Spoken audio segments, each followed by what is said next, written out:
মুসলিমরাও বলছে merry Christmas, তাই না? একজন মুসলিম যখন বলেছে মেরি ক্রিসমাস, তার মানে হচ্ছে সে স্বীকার করেছে, মন থেকে না করলেও মুখ থেকে বলেছে আল্লাহ পাক 25শে ডিসেম্বর সন্তান জন্ম দিয়েছেন।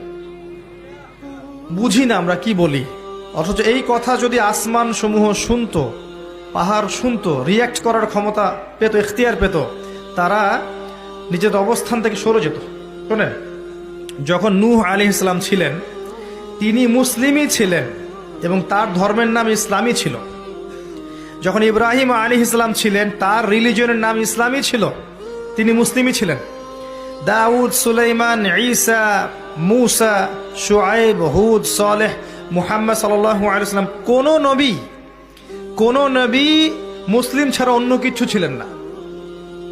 ইসলাম নতুন কোনো ধর্ম নয়, বরং সৃষ্টির শুরু থেকে এই ধর্ম চলে আসছে। কথা কি বুঝতে পারছেন?